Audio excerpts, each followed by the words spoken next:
Hello and welcome to Out of the Box, the podcast where we talk about the creative industry and turning your passion into a career. Welcome back if you are a returning listener.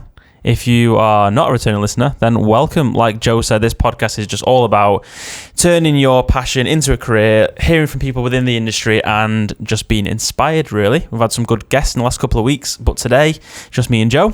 Sorry. So we're going to talk to you about the video trends that we noticed last year and the video trends that we're going to predict for 2023 and going forward. This is going to be both between how video productions like mine and Joe's business is going to be affected, and also maybe how social media influencers, content creators, brands are all going to be affected with their presence online.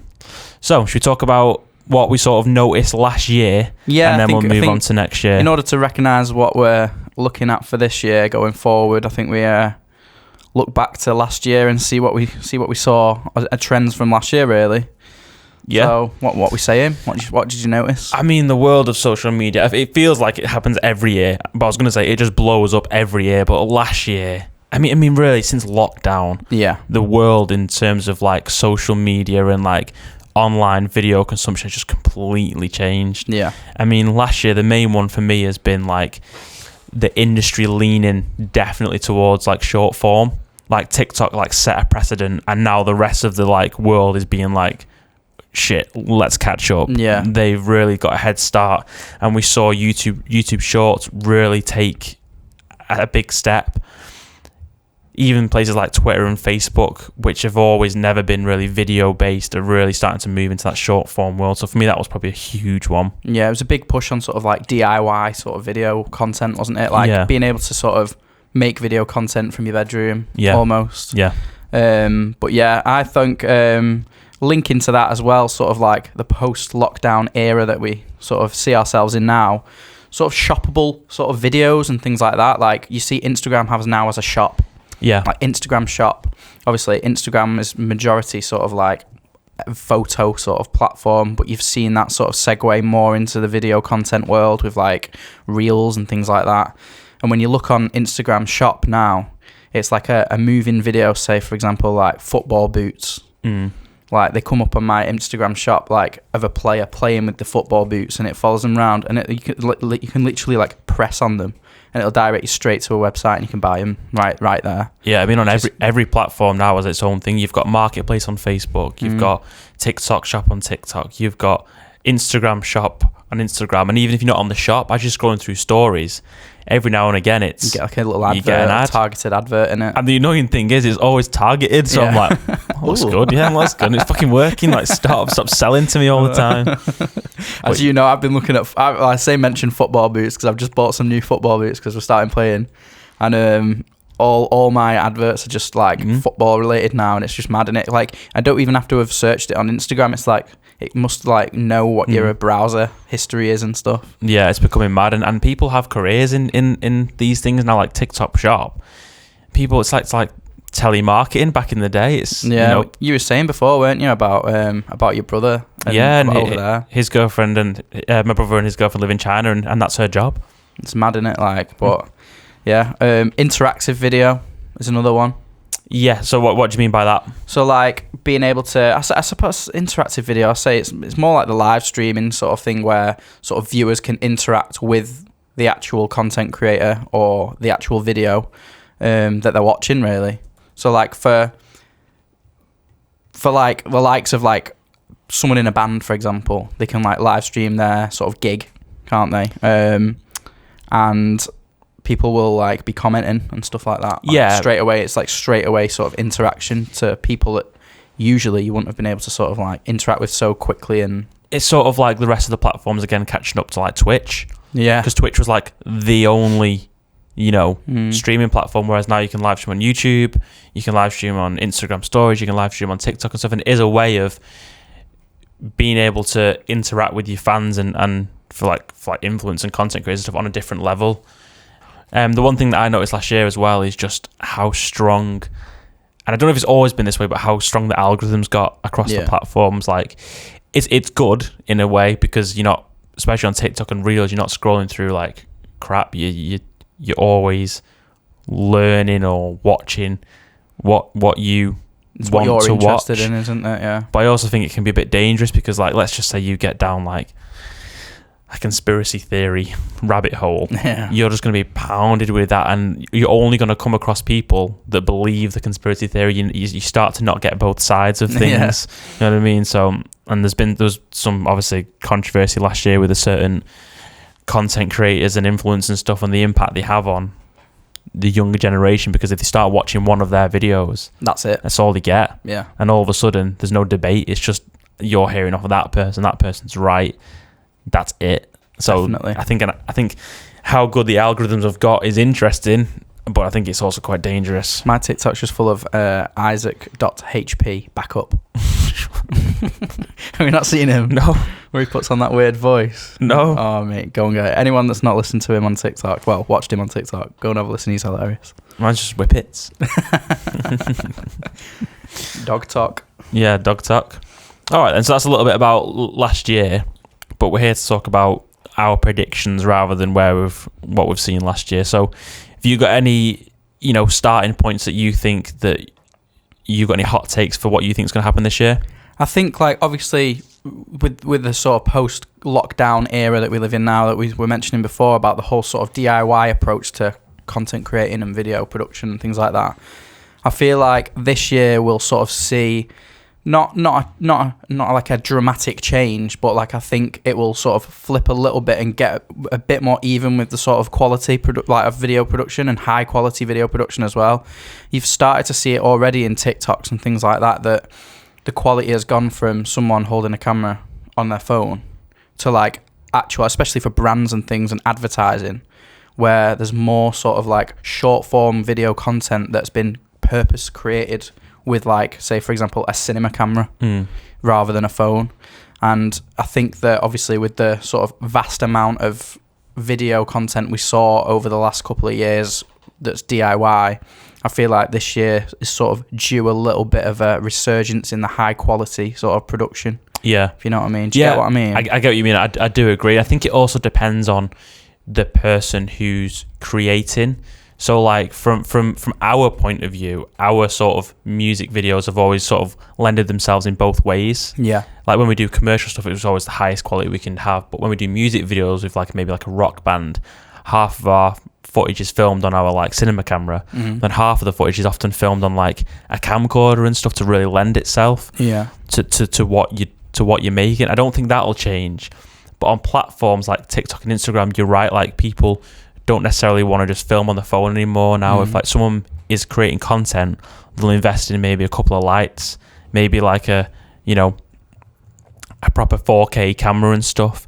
And if you're like a photographer or cinematographer or filmmaker and your brand is that you're creating, strong cinematic videos, your daily videos that you put out sort of need to have that feel to them.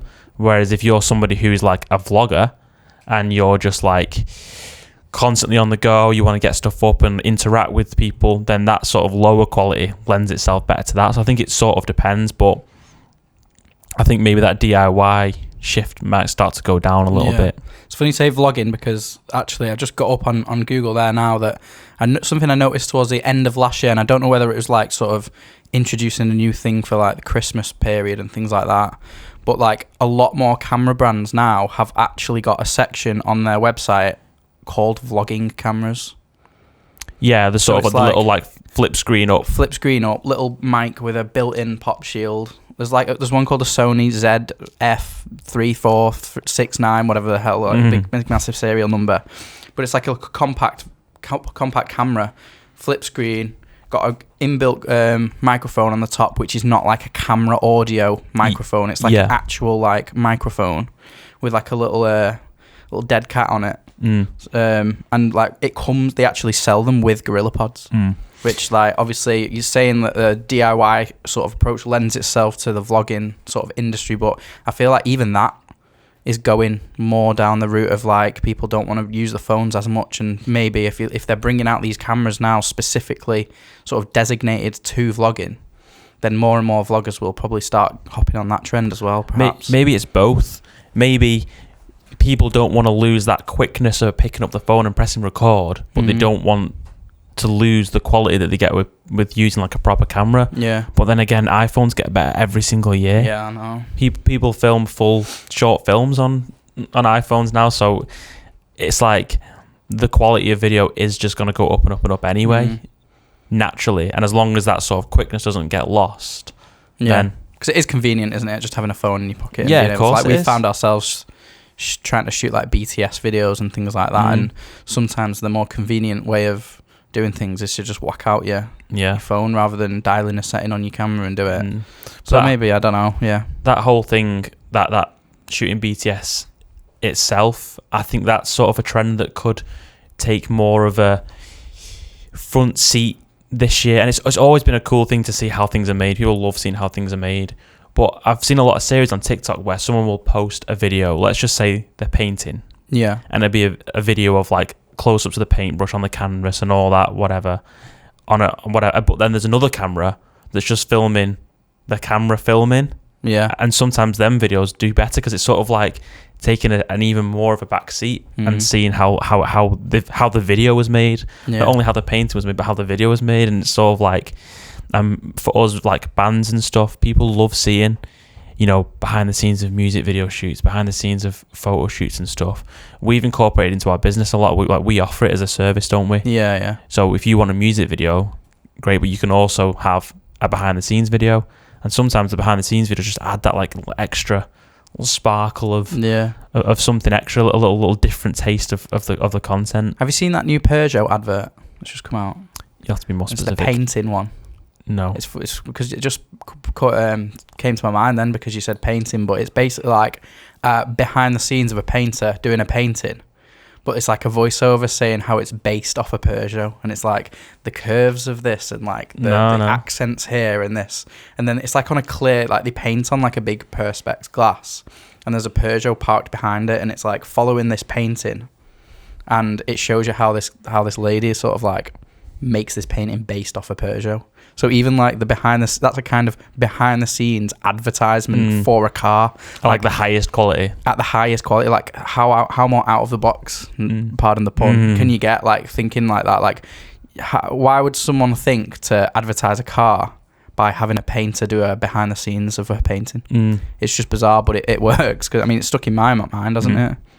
With that prediction of higher quality video, then do you think the other side will dip, or do you think we'll see high quality videos, but like the sort of scratch camcorder stuff will drop off? Nah, I don't think so.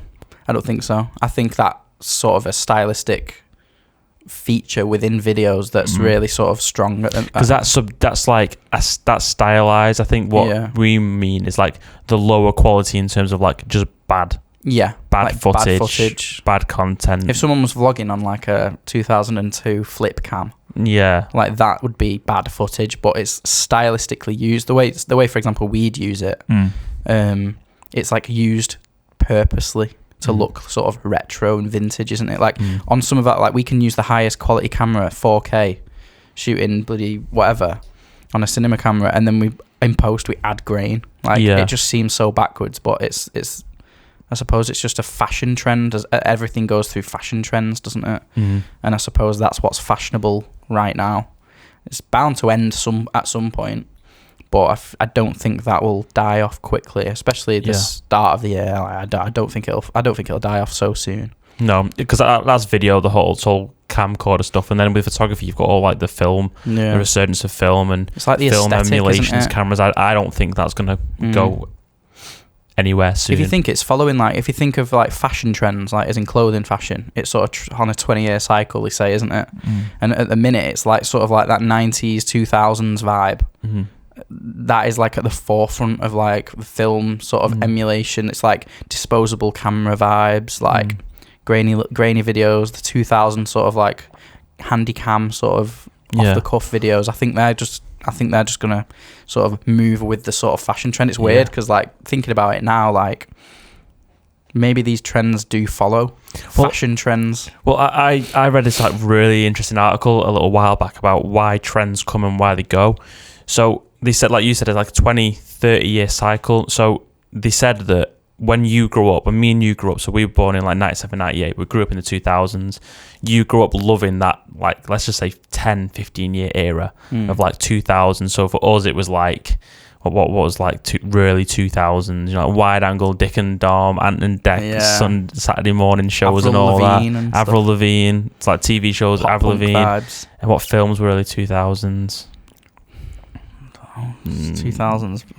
Anyway, on the top of my head. Anyway, basically what it was saying is that like that was what we were enjoying as like kids. Yeah. But in 15 years, we'll start to lead the industry, not us, as in our age will start to lead the industry. So when we're being nostalgic, that's the thing we're looking at, like early 2000s. Yeah. It's like Stranger Things and stuff that came a resurgence because the people who were then running the industry were people born in the 80s and 90s. Yeah. Because they were old enough to look back and think, I loved that from the 80s and 90s.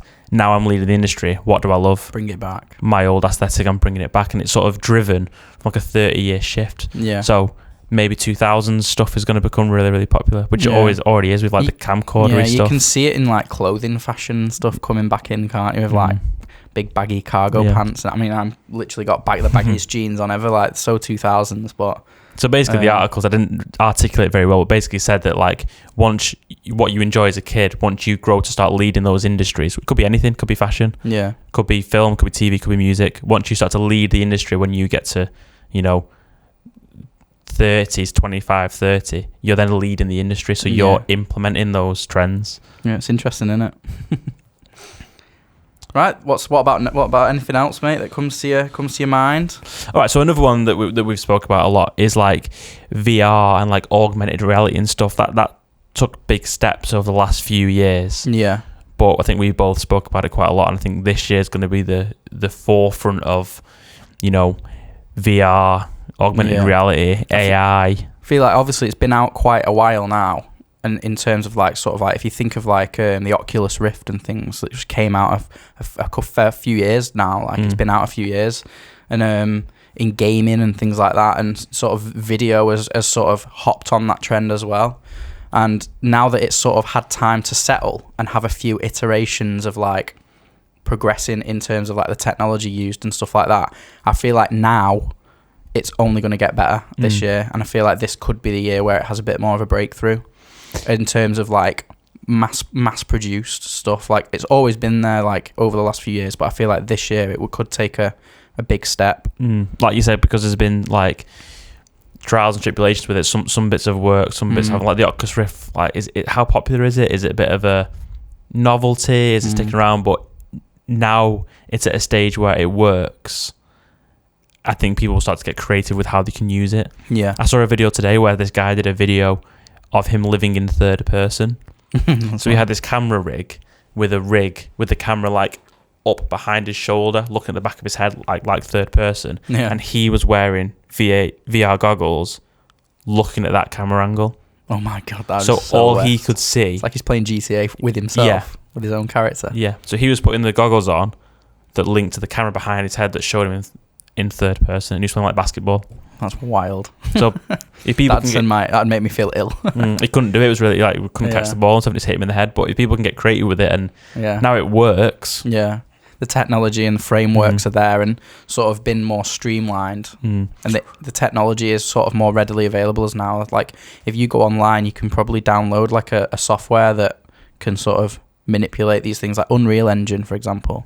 They're using that more and more in terms of virtual reality, in terms of wide-scale films and big budgets. Like, you just got to look at, like, The Mandalorian, for example. They're using Unreal Engine and building these sort of 3D worlds and linking them to cameras so that when the camera moves, so does that world. So that's all virtual reality. I mean, it's not as like, sort of like iconic as wearing a headset. But if you think, like, in terms of usage in sort of cinema and film, and if you're thinking big, that technology that's out there and The Mandalorian have used, for example, that can bring that down to a more consumer level. Yeah, well, I saw a video the other day about a studio that was implementing the same thing. Obviously, The Mandalorian, you're talking like top of the industry, like huge studios and whatever. But this one, it's still quite high budget. It's still, still wouldn't have been cheap, but they'd implemented that theory of like the screens and the cameras matching the screen, and they built the scenes inside Unreal Engine and stuff. But that wasn't like a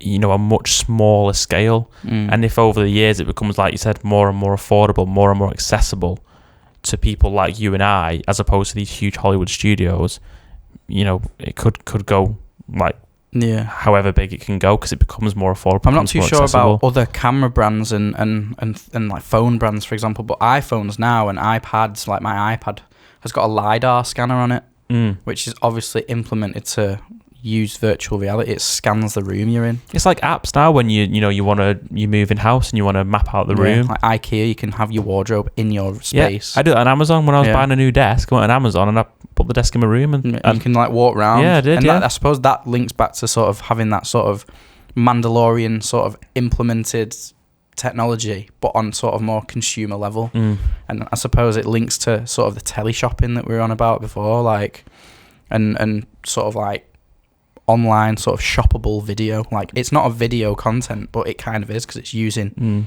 cameras and things like that. So it's cool. But things like VR gigs. Yeah, I was gonna say, how do you think it could be used? So this obviously is going to move, but how do you think they could? What? We've said about how it's going to be used for like a consumer. How do you think it could be worked for like our jobs or like the industry? Where could we see it moving in terms of that? I definitely think VR gigs, like, they've already been dabbled in back in 2020 when we had lockdown, and obviously I think it was Blossoms that did one, didn't they? And did they do it in Brixton Academy? Was it Brixton or Frank Carter maybe? Frank Carter did a live stream. Was it a live stream? It was like a Zoom, and he had all the faces on the screen. Yeah, and he had they have like loads of camera set. I don't think it was as strict as being VR, but it was like the audience could log into that once they'd bought a ticket to an online gig. And you could use your phone to like to choose your camera. Yeah, and you could choose your camera that you were watching and stuff like that. It's like BT Sport now. Like, you can choose the camera on the replays, can't you? It's mad.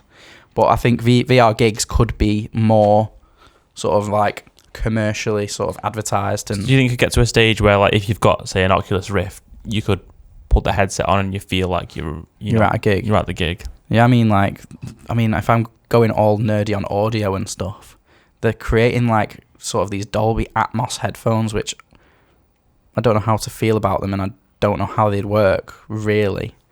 But I mean, you get the sort of sense that you are in this sort of world, like an immersive experience. Yeah, and it sort of like helps you sort of, what do they call it when in film when you what do they call it? I don't know. I can't remember. But it's like a word. It's like it suspends your disbelief. Right, okay. Yeah, that was it. Suspension of disbelief. And it makes you feel like you're in those environments. And I think that obviously with Dolby Atmos being introduced in cinemas and stuff like for years now, like they're bringing it to headphones. Pair that with VR. Yeah. Do you know what I mean? Like, you're onto something there. I mean, I was in Krakow last week and I was walking through the street and there's, VR experiences. It's like a new version of an arcade. Yeah. You don't go and put 50p in Pac-Man anymore. You go and pay whatever and you put a VR headset on and you play games, you play first-person shooters, whatever. I feel like gaming has been sort of the forefront of virtual reality in the past. But obviously, if we're talking about sort of predictions for video, I definitely think that it can go sort of further in our world, as well as VR music videos and things like that. How do you feel about VR music videos? Do you think they could work? I mean, probably 10 years, someone's going to look back and think, these two maybe they're going to watch this. Maybe no one's going to watch this in 10 years, but look back and think, how obvious is it that would be a thing? But for us now, that sounds so. I don't know. Where would you start? I know. How would the camera be like?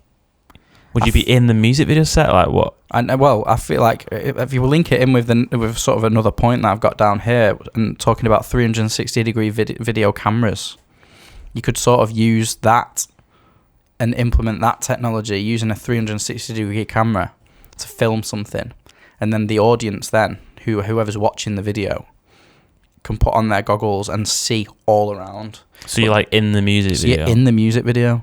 And say if you have a band set up around you, and then the camera's in the middle, You can look round at what band member you want to. You could probably do that now. Yeah, you could 100% do that now, but it's just not widely. It's not widely available. It's not widely done. And like linking back to what we were saying before, like a very high quality. Yeah, exactly. It's not. It's if you go on YouTube now, there is VR videos on YouTube that you can watch, and you can like hold your phone up like that and go and watch them like that. But they're not sort of like, they're not popular, are they? It's not like if you watch a video on YouTube, they're not automatically. Do you think it will go popular? I think it will. I think it could. I think it will. Especially if VR takes off as much as I'm thinking it could do. I think definitely, yeah. 360 in general though has been like a really cool sort of, well, talking about last year, you know, it grew quite a lot, and again, at first it comes out and is it a gimmick? Is it sort of like, you know, a novelty or whatever? And then when it becomes more affordable, more accessible, then people get creative with them. Yeah. And as soon as people start to get creative and use it in different ways, that's when it starts to really blow up, I think. It sort of came out in action cams, didn't it? So that sort of like the adrenaline junkies could get like a 360-degree perspective on like whatever they were doing, whether it was like snowboarding or mountain biking or something like that. But now like people can use it in a clever way to make cinematic, I feel like. And I feel like that's... As soon as they make something more affordable and more accessible, it's not so hard for people to pick something up and try it. Yeah. It's like, I've seen it integrated into like vlogs now and daily vlogs. Like, obviously, I don't know if you've seen it, but Casey Neistat is posting more regularly this year. And one thing in a lot of his videos was like the 360 video. So before drones were a thing and vlogs were about, you could just use your camera. Yeah. Then drones became out and became really expensive. But then the second they became more affordable, more accessible, they got incorporated into that world as well. And then it's the same with like GoPros. If it's accessible, people get creative with them and they start using them in different ways. Same with the 360 videos. Now they're accessible and now people can get hands on them without breaking the bank. They can experiment and stuff, and now that's been incorporated into like that sort of content and stuff. We're talking about consumer level here. Do you think they'd make? I mean, they might have already done it, and I'm just not familiar. But do you think they could make a 360-degree cinema camera? Don't know. I mean, the questions are there to be asked. Like that, this could be something that could be coming out in the next few years, couldn't it? Like, depends how good they can get the quality. Yeah, there's probably a way to make a 360 with 10 cinema cameras now. Yeah, but in terms of like, that's what like Insta360 is trying to do, and the quality is getting better. I think you can shoot like 4K 60 now. Yeah, on Insta360 and stuff, which is like really good. But in terms of like cinema camera though, yeah, like that's what I mean. Like how long does it take to get to the highest quality? Yeah, because if you think like originally when the first iPhone was created, we thought that was the height of technology then. When the first the iPhone came out. Yeah, that was the height of technology. People were baffled at the fact that they could put their finger from left to right and unlock a phone. What sort of uses do you think you'll see for the 360 cameras?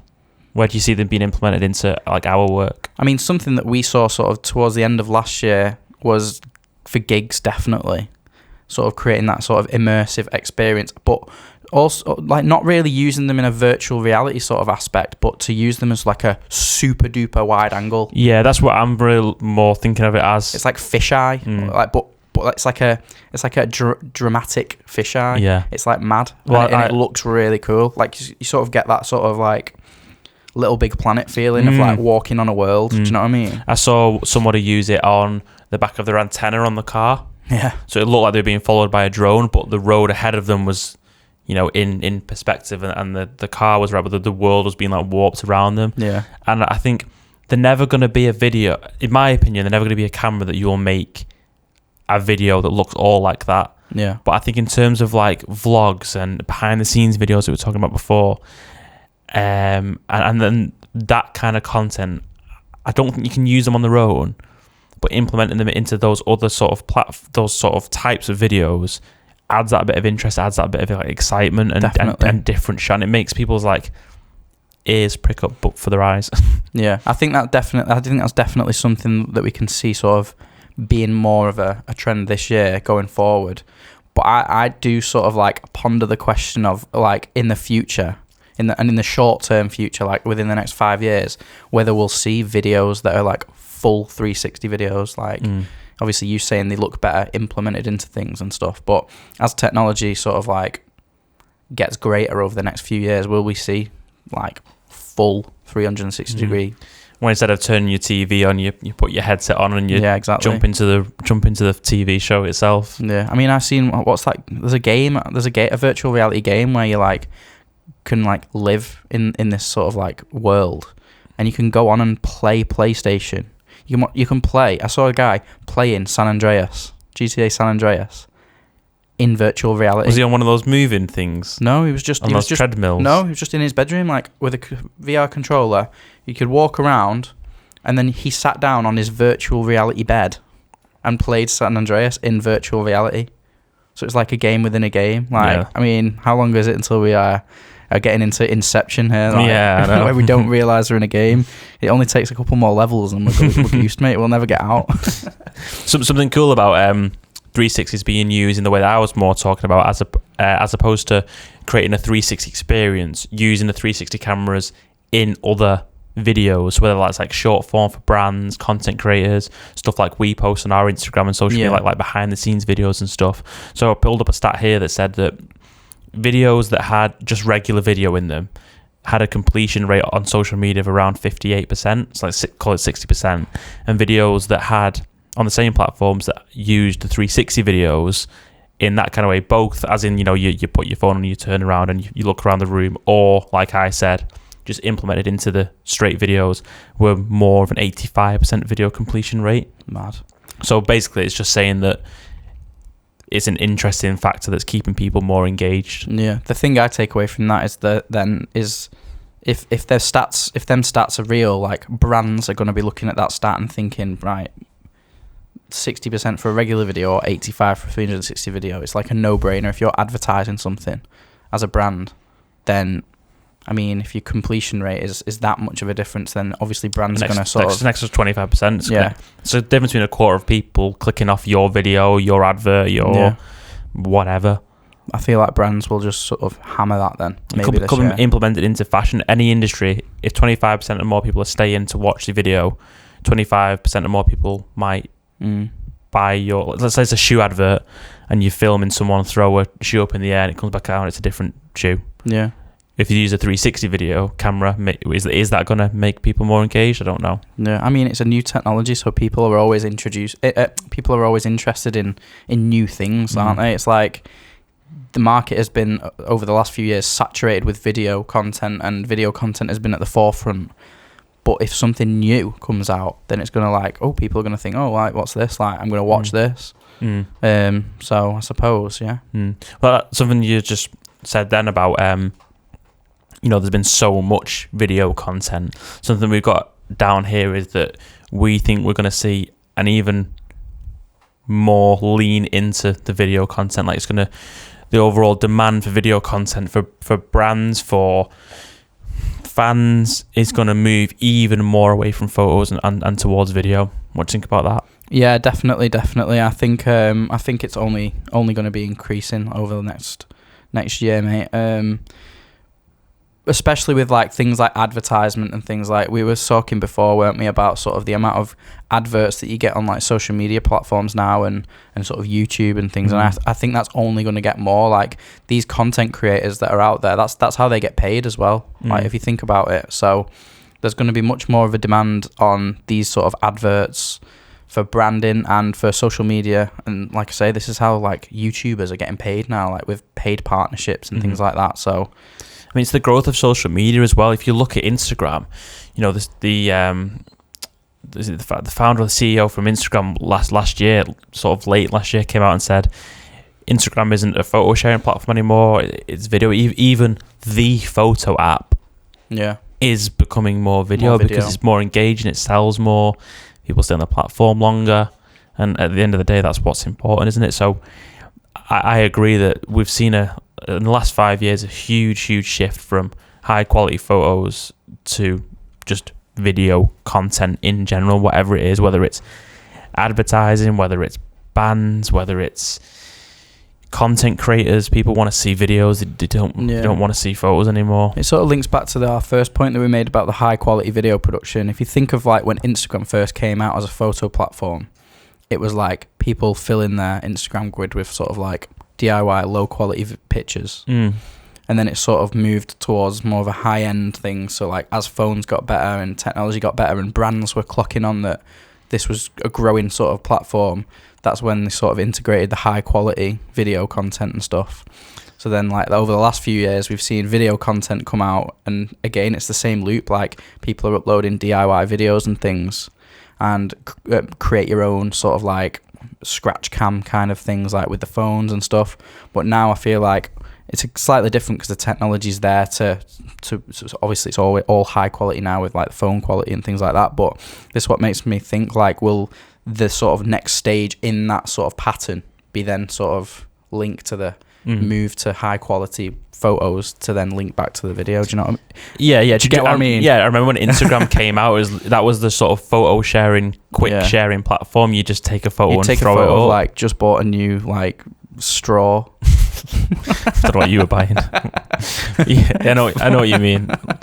Like just quick photos. Yeah. But then once like photographers got hold of it and brands got hold of it and started to notice that higher quality images and posts meant more interactions, then the quality improved. And same with video. Yeah, you're right. The video content and the video quality has improved much over the years. So an interesting point that I predict sort of for this year as well is, we touched on it before about the type of content that people are producing, and it's sort of that debate now of like long form versus short form. Yeah. Where do you stand on that? I don't know. Obviously, over sort of since COVID and sort of up until now, short form has sort of really become forefront, hasn't it? But I don't know whether it might shift back and sort of balance out a little bit now, go back to sort of the maybe more long form things. But I don't think short form content will disappear. I think it'll still stay as popular as it is now. I think it's going to become a bit more of a balance. So platforms like YouTube now have, YouTube, and they have shorts. TikTok's now introduced like up to 10-minute videos, hasn't it? Yeah. Even Twitter's joining the video game now and starting to pay creators and stuff. So I think now you're going to have the option to do both, but I don't think short form will go anywhere. You could argue that YouTube Shorts and things YouTube and YouTube Shorts could be two separate platforms completely. It could be two separate apps. Well, you can have a YouTube Shorts app. Shorts app, yeah. See, well, I don't know. So now you can, instead of having to search, because YouTube search based, isn't it? Yeah. You have to go on and obviously get recommended videos, but if you want to watch something, you search it. Whereas YouTube Shorts, Reels, TikTok, it's all algorithmic based. So you go on and it tells you what you're watching. So as a separate app, you get told what you're watching. But the thing I find funny about the way the platforms have moved now is the way that like brands, I think this year, need to get their head in the game and learn the difference between the platforms and stuff. So like I watched a really interesting TikTok yesterday about the TikTok page behind Gap and how they're just not getting the platform that is TikTok, because they're posting like moving still images of like really polished, like an outfit that someone's wearing, and then it slow fades to another outfit that someone's wearing, and it's got like, the page got like 50,000 followers, and the video's getting like 10 likes and stuff. And for like a multi-million-dollar brand, they're just not getting the platform.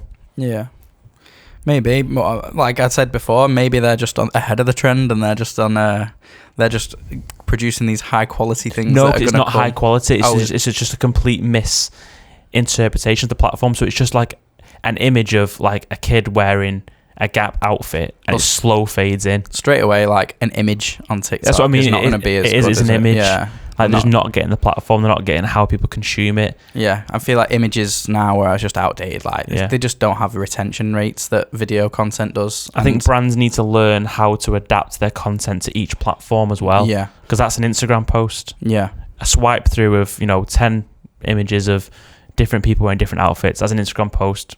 Yeah. Ideally, it could be better if it was video, but then they're picking that up and posting it on TikTok.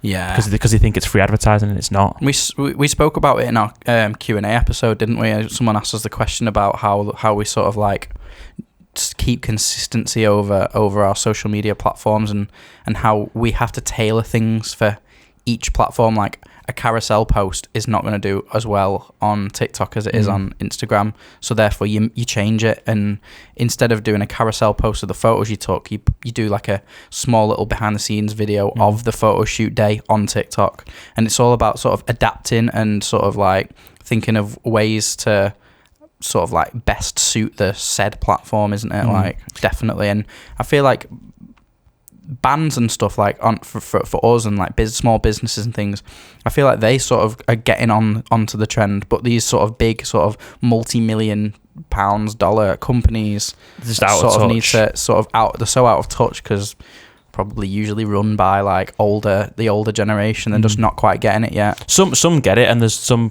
that you come across and think, right, you get it, but it goes back to like that whole like vlogging and behind the scenes videos and stuff. A brand like Gap, would they not rather have somebody, you know, a bit more young and exciting walking around filming behind the scenes of how the clothes are made, or the process of I don't know anything like from stocking the shelves in a Gap store to making the clothes. There's an endless list of.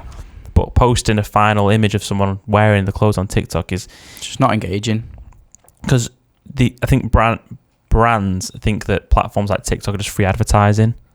Like, they'll post it and it'll just do well, and it'll turn into sales. But I just don't think that's the case. And I think they need to look at ways of promoting the content and bringing in content creators who just understand the platform. I think that's the most important thing, is to understand the platform that you're posting on. Yeah.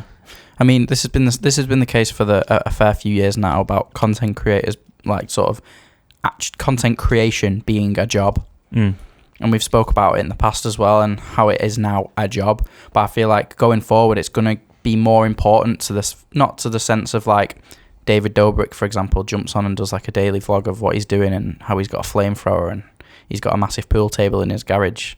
But I think it's going to go more the way of using these sort of influencers and integrating them into brands, and using their sort of knowledge on short form content and taking their sort of like fan base, so to say, and using them to promote products. I mean, it's already a thing, really, isn't it? Yeah, I think that's another trend that's going to happen this year, is that like a lot of brands that we see now in shops, drinks, food, I think it's going to be, I mean, like, if you look at the different industries now, fast food, Mr. Beast. Yeah. Like snacks and stuff, Feastables, Mr. Beast. You've got Prime hydration. But I think that's going to become more and more frequent across every shop you go in now. I think you're going to stop seeing brands. David Dobrik has got a shop in LA called Dobricks, but dough spelt dough as in pizza dough, and it's a pizza shop. I think that's going to become more and more likely that we're going to start to see not global brands, but content creators that create their own brands. I think we're going to see it more and more in shops. Do you know what I had the other day?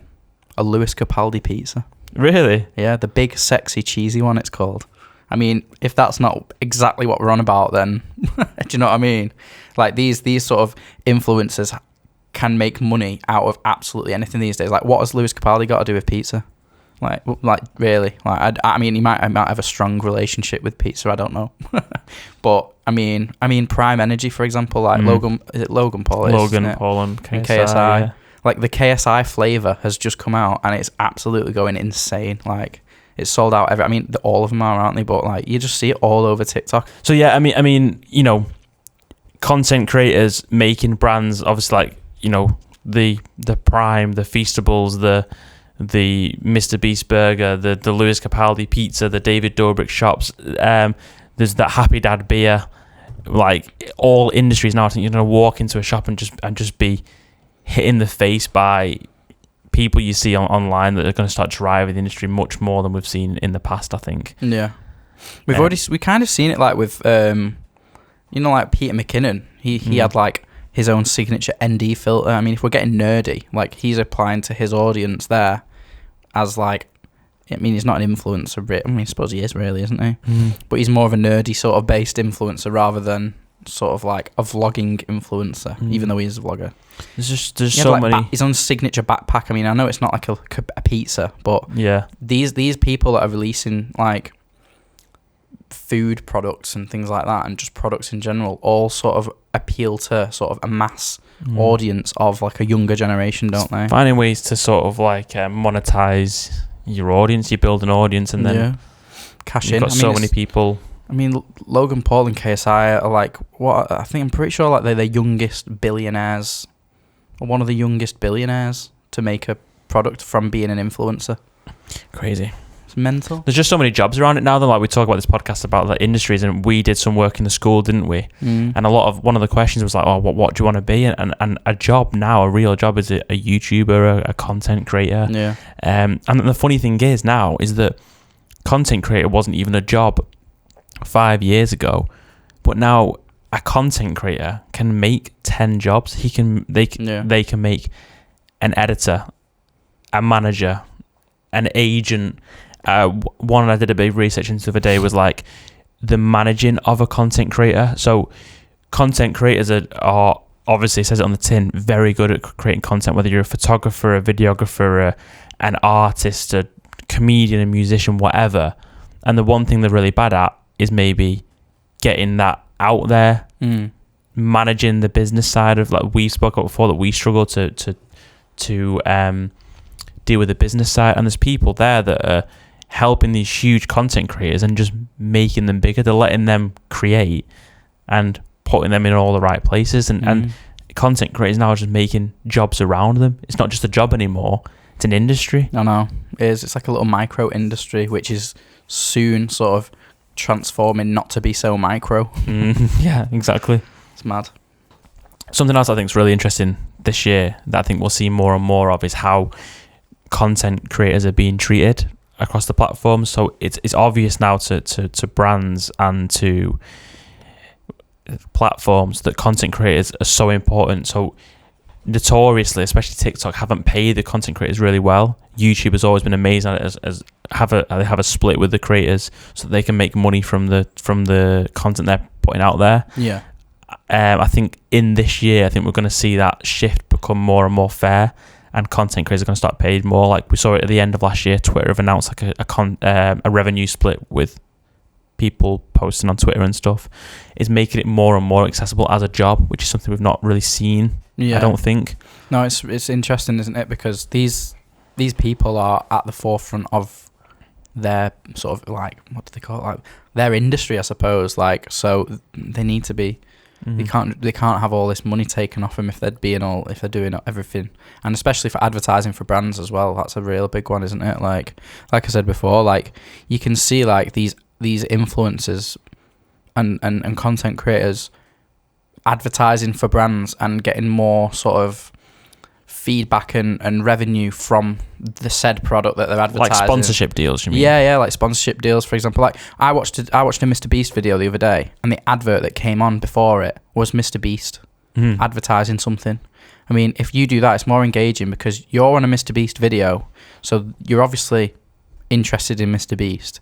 So if Mr. Beast is presenting this advertisement, the viewer is going to engage in it more. More targeted ads. Yeah, they're going to engage in it more because usually if something comes up, if you're watching a Mr. Beast video and then like, I don't know, like lifetime life insurance comes up, like you're just not asked, are you? Like you just want to skip it as soon as it comes. It's not. But like if Mr. Beast is advertising something, I don't know, like Beast Burgers, for example, like it's gonna hit more to their sets to the audience. It is targeted ads, isn't it? Really, yeah. But sometimes the targeted ads haven't actually got these influencers and content creators actually in the advert, right? Whereas he was in the advert speaking, and I just thought it was quite interesting. Yeah, what's interesting about the platforms as well is that they sort of have to start being fairer towards the people who are making their platform what it is. So like YouTube has been so strong for so long, and it's why it has such like a what do you call it? Not trustworthy, like bit more of a clientele. No, the people who post on the platforms, they're more like loyal. Thank you. Yeah. Sorry, they're more loyal to the platform because they're being treated well. So like TikTok was really good for like exponentially growing your audience. You could hit 100,000 followers overnight with the right video, and they'd use TikTok to grow the platform and then go and make money on YouTube. Yeah, because their followers and their fans would carry across. What platforms like TikTok need to start doing better is letting them grow big, but then also having some loyalty to a reason to keep them to stay. Start paying your creators basically, because YouTube has always been really good at letting them grow their audience and then paying them. Yeah, I feel like Twitch was a good one at that as well, wasn't it? Like Twitch has always been, especially in the gaming world and things like that. Yeah, it's always been sort of the forefront of getting sort of content creators paid. But then again, they shifted to YouTube as well. Like if you think of like gamers like Ninja and things like that, they're all on. If they stream now, they're on every platform, whether that's to make money from all platforms or whether it's to, I don't know whether it's because Twitch aren't paying them, but he's got a fan base there and he's doing YouTube as well because the payment's better. People go where the money is. Well, yeah, exactly. They go where the money is, don't they? I'm pretty sure there was one, I don't know whether it might have been Ninja actually. I'm pretty sure he signed like an exclusivity deal with like a certain streaming platform. Yeah. I can't remember, so he couldn't stream. Charlie will know it. What was it? Mixer. That was it. Yeah. They're gonna go where the money is, isn't they? Yeah. And if the platform stops paying them fairly, they'll go elsewhere. But if you think you're the owner of Mixer, what's a better way of advertising your platform than to get one of the world's most famous streamers to sign an exclusivity deal and pay him loads of money? I'm not sure ever happened to that. Well, does he still do that? No, he's on YouTube and stuff now. But like as an idea and as a marketing strategy for a new sort of platform coming up, like that is your advertisement, isn't it? It might cost a lot to actually get him on board. But as soon as he's on Mixer, that's his whole client base will just shift. Is that even still a platform anymore? I'm not too sure. Maybe it didn't work, and I'll eat my words. But but it's just about like I said about the TikTok, building your audience, then going to YouTube to get paid. You would rather keep them on TikTok, keep these big creators on TikTok. And stuff. Cool. Good little debate that about what we think is going to happen. Yeah. Probably going to be wrong in 12 months. I know, yeah. I was going to say then, if any of the viewers or listeners have any good ideas or prediction trends, just give us a call at... Hello, and welcome, caller 3. I know, yeah, we need a switchboard. But yeah, thank you very much for everyone that's tuned back in. Well, not a radio, but... that's come back and listen to our podcast over the last. We're on episode 9 now, so next week is episode 10. Yeah, which is really cool, and we're really enjoying it, aren't we? Yeah, very much so. Let us know what your predictions are, what you think of mine and Joe's predictions, whether they're rubbish, whether you agree with us. Yeah, give us some insights what you think is going to happen this year, and tune in next week. Yeah, for the other episodes. If you do want to get in touch, our social media is at Matchbox Productions UK. So go over there, go give us drop us a follow. That is our business, and we will be able to take any sort of trend predictions on there. Or just comment on the video. But I'm plugging the social media. Shameless plug. But yeah, thank you very much, guys, and we will see you next week. Bye.